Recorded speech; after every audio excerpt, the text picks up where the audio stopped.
Hello, it's Jem here and welcome back to my channel. So, I know it's been a while since I did my last video. I think that was 3 months ago pa. Pero just a quick explanation as to why all of that happened. Nasira kasi yung camera ko, guys. So, I had to wait it out. Papaayos pa and all that. Pero now, okay na siya. It's up and running again and I'm back to filming. Hopefully, good. And kung may nakikita kong lumadaan na dog, I have to say that's Chewy. Hindi po yun multo. Ayun yung camera. Tingin ka dito. There, ayan na. Oh, see? Hello! So, ngayon, share ko sa inyo yung nakuha kong mga bagay-bagay sa Beautymnl when they went on sale. They all came in this packaging. Sobrang bigat nito nung na-receive ko. So, umpisa muna tayo sa hindi local kasi mas marami yung local na nabili ko. So, the first thing is yung mga nabili ko sa The Face Shop. So, I decided to try the Brow Master Eyebrow Kit.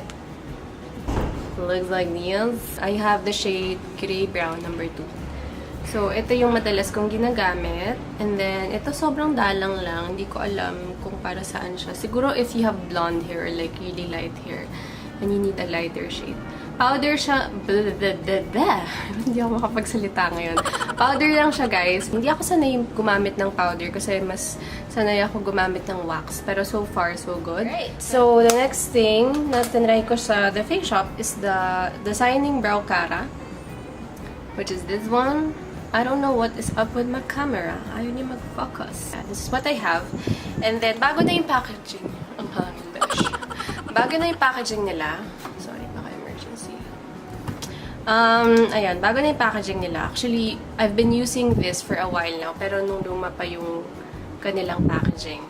This is in the shade Gray Brown. And yeah, it keeps my brow hairs in place. It's super nice. I love it. And the last one is the single blush, like me. That joke. Single blush. Can I just read today, please? Ayan. This is in the shade RD01. Fardaju. I don't know bakit sila may French. Lagi sila may French translation. But this is RD01. Huwag kayong matakot, guys. Like, you would think na, oh my gosh, sobrang red niyan sa cheeks. I'm actually not wearing it today. Pero sobrang ganda nito. Okay siya. Para kayong, alam niyo yung nag-beach lang kayo. Sobrang sun-kiss na effect. Pero you really have to work with a light hand. And ang gusto ko dito, it's matte finish. So it's good for those oily skin gals like yours truly. Because I also am oily. So there. And then the last one in the makeup department. No, hindi pala. It's not the last one. Okay. So, ito yung sale. Isa sa sale na nakuha ko. The NYX Away We Glow, I have it in, it's a liquid highlighter. Ano ba to? Daytime Halo. Ayan. Mako-compare ko to dun sa Becca na liquid highlighter. Hindi sila one and the same, pero, I mean, for me, mas creamy and mas madali pa rin i-blend yung sa Becca. But this one is a good dupe na rin. Like, for the price, but for the price difference, yeah, for me, it's a good one. I'm actually wearing it today. So, ito na yung ginagamit.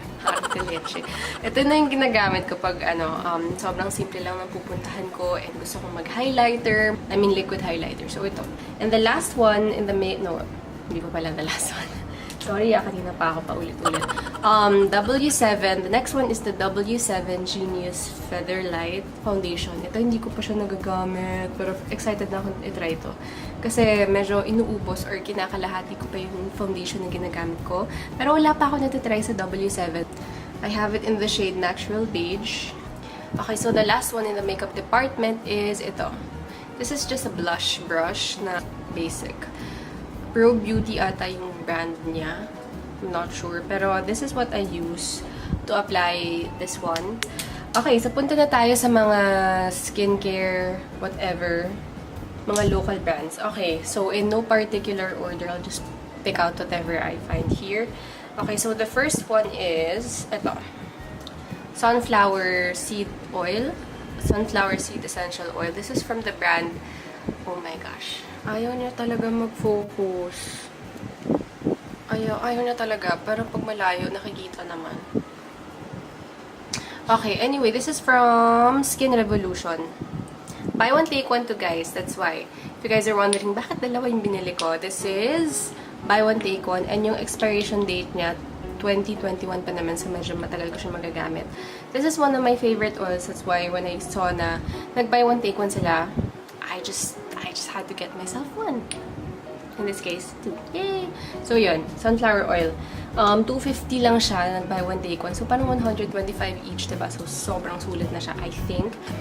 And then, another oil from Leiania House of Beauty. Ayan. Is the Marula oil. It says here, it's an eco-friendly, wild, harvested, unrefined, raw, and 100 certified organic.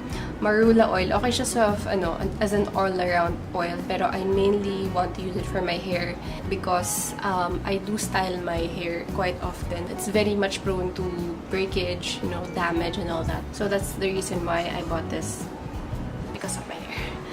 Okay, so the next one is virgin argan oil.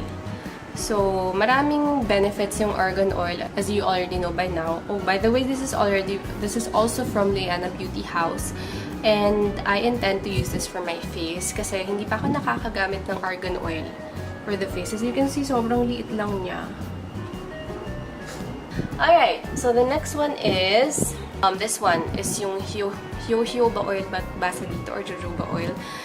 Ito, nagamit ko na to. I use this on my hair every other day, kaya you have to try it. Whatever brand you feel like trying, you go ahead and do that. Alright, another oil is itong lavender essential oil from Pure Bliss.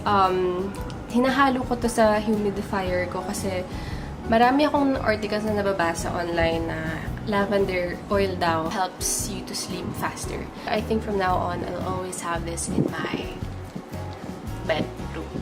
It's another thing from Leiania House of Beauty. Bergamot greens. Parang deodorizer lang siya and sanitizer. So, I just spray this on sa pillows ko. Kasi gusto ko talaga when I go to bed, yung may konting naaamoy na parang therapeutic. Alam niyo yung parang sa mga spa. It just helps me to sleep faster nowadays. Kasi sobrang before talaga, oh my gosh. 4:00 na, guys. 4:00 na, paikot-ikot pa ako sa kama. Hindi ko talaga alam na gawin ko. Hindi ako makatulog. Pero now, it's so much easier for me to fall asleep. Alright. We are down to our last 4 products, I think. Alright. So, another one is puro Leiania House of Beauty to, guys. Ngayon ko lang nare-realize.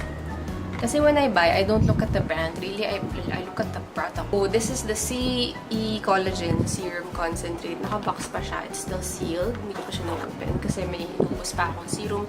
Pero ang ganda ng ingredients niya. It's all natural. It's good for firming, making your skin firm. Gives you vibrant skin, collagen, it boosts your collagen production, and yeah, basically anti-aging. Kachorbahan siya. Alright, so the next 2 from the same company lang din to. This is from L'Oreal & Co. L'Oreal & Company Beauty. Alright. So ito, nagamit ko na siya. Sobrang na-intriga ako dito, guys, kasi let me just explain why. It's because, serum siya. It is a skin vitamins antioxidant serum. Pero, meron siyang SPF ng 70. Honestly, hindi pa ako nakakakita ng serum na may SPF 70. So, this is something na I use during the daytime. And sobrang comfortable niya with my skin kasi it just na-absorb niya agad-agad. So, okay siya if you have oily skin, if you're wearing makeup under. In my 1 week of using this, hindi ako nagka-breakout dito or whatsoever. Actually, if anything, okay yung kapit ng makeup ko when I'm using this. Sobrang ganda nito, guys. I swear. Kung meron man akong marirecommend dito, it would have to be the jojoba oil, and then this one. Sobrang ganda na to. Recommend ko talaga sa inyo to, guys. Especially if you have oily skin. I bought na rin their counterpart. The counterpart mist. It's pretty much the same thing. In mist form lang siya. It's absolutely one of my favorites already when it comes to local skincare. And then the last one is the acai berry from Vietnam Naturals. Oh my gosh. This is for days though. Sobrang saglit lang ako sa labas, or I definitely would not wear this to the gym. Or alam kong meron akong activity for that day that will require me to be outside for like a long period of time. Kasi nga, hindi siya antiperspirant. So, ako pa naman pawisan ako. So, I definitely would not wear this. But I would when I would go to the mall, mga ganon. So, na-test out ko na siya for a couple of days. Sobrang bango niya. Medyo expensive nga lang siya. I think at yung original price niya If it wasn't on sale ha, para siyang 500 something. So for deodorant guys, hindi ko siya bibilin for the full price. Yun nga, for the smell, sobrang bango kasi nito guys. Hindi siya yung nakakairita na amoy eh. Parang sweet scent lang siya. So that's pretty much what I got during Beautymnl's anniversary sale. Sobrang puro local finds talaga yung puro local stuff talaga yung nabili ko kasi talaga yung nag-peak ng interest ko. But anyway, I hope to still see you on my next video and promise I will be uploading consistently now that my camera is up and running again, which I'm so thrilled and happy about. So that's it. I hope to see you on the next one, and as usual, you all have yourselves a great day ahead. Bye guys, and happy Friday, happy weekend. Bye.